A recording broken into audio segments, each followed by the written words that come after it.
So using our filters, we can look at our simulation drop down here. And as we can see, we have our three primary types of attacks. We have our drive-by, which are our malicious URL-based attacks.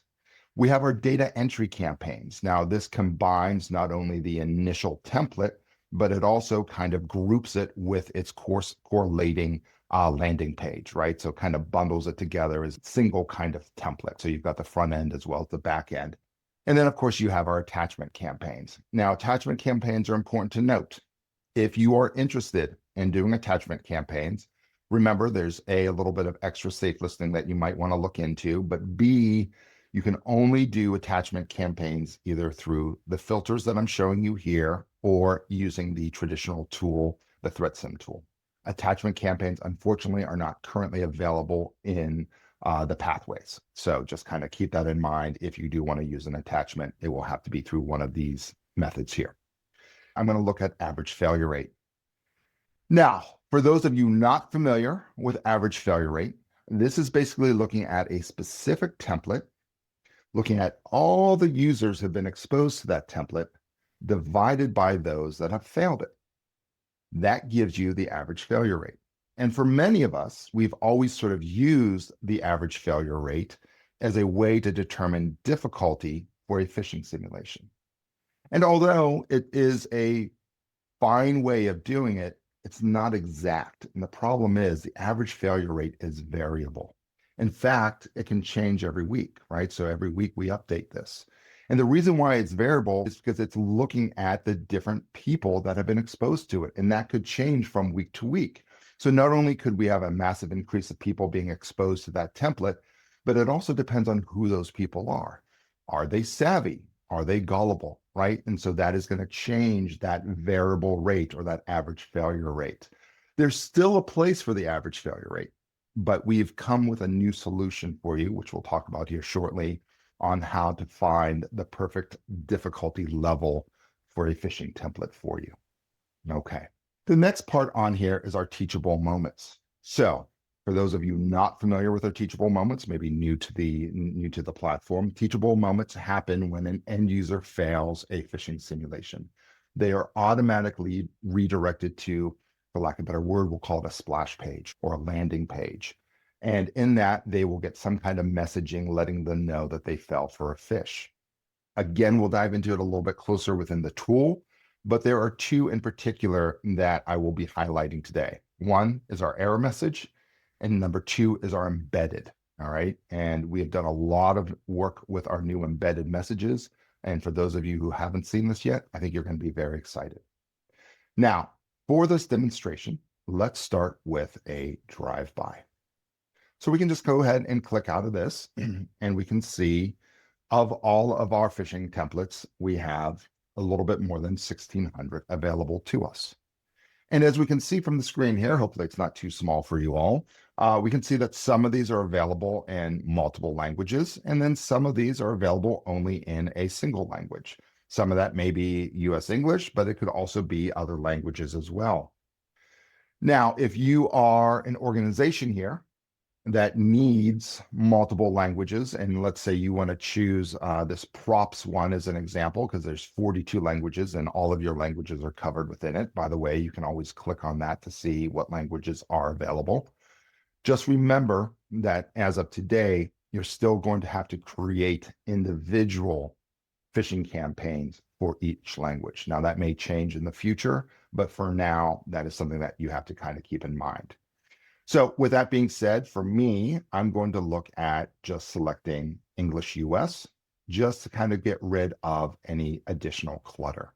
So that's going to give me all my English US templates, as well as any of the templates that English would be part of. From this perspective, right, looking at the right-hand side of the filters, we are done. There's nothing else that you need to look at, and we can sort of move on to the left-hand side. So the first one is assignments. Guess what? Good news. We don't have to worry about assignments. We can skip on over this because this is just looking at our modules, and this is also looking at our assessments. So what we want to look at now is user profile. And lo and behold, we now have level.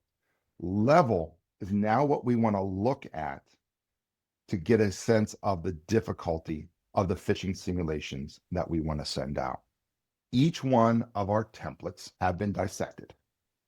And most of our templates are from real world examples, right? That we've defanged and made into a template for yourself. So we've dissected them and we've identified the specific NIST phish hooks that are built into that template or that comprise that template. And it is the combination of these different NIST phish hooks that determine the level of difficulty for each level that we have here. The exception being the basic one. So for those of you who are looking at doing maybe phishing campaigns for your new hires, basic is where you want to go. It's almost like a training wheels, for lack of a better word, right? So it is kind of training your end users to sort of spot a phish, right? Here's what a phish might look like. And by the way, here's how to report it.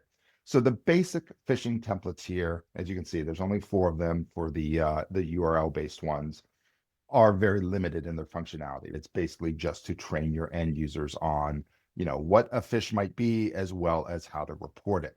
So for this demo, let's go a little bit more advanced than basic, and we're going to go ahead and explore our beginner level templates. So now if we click on here, we have a variety of different templates that we can explore. So we started off with 1,600 templates. We're now down to 466. Still quite a few to look at, I admit, right?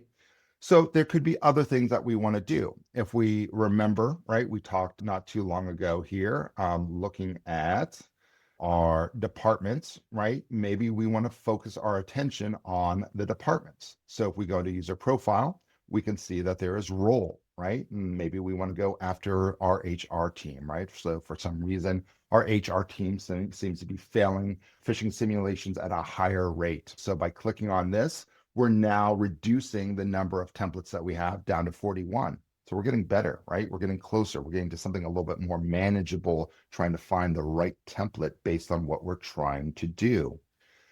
The final thing to look at is under topics here. And that is looking at phish hooks, right? And as I already described, this comes from our friends at NIST. So they have determined and identified 16 different phish hooks. So as you're looking at the different intelligence tools that you have, whether they're Proofpoint or another product, you can look at what is attacking you, right? And you can explore these attacks and for yourself, identify what type of hooks each one of these templates is using. And so as you're looking at it, right, and many of my customers are actually getting hit currently with credential phish, personalization might be something that we want to look into. So for this demo, I'm going to say, hey, I'm interested in personalization. So now we've reduced it down to 12, right? And so this is a much easier way for us to be able to find the templates that we're interested in. The final thing that we can do, so let's pretend this isn't 12. Let's pretend this is 46 templates, right? That's still maybe too many for most of us to want to go through. Maybe there's something that we saw in our intelligence stats, or maybe there's something coming up like a Prime renewal or Prime Day or something like that, and we want to do something based on Amazon as an example, right? So we're going to go ahead and type in a keyword, right? It could be whatever we want. Now, yes, I am cheating, right? Because I do see Amazon right in front of me, so that just happens to be luck there. But we can see that we are able to really narrow it down to that perfect template. And so we now have the ability to go in here and take a closer look.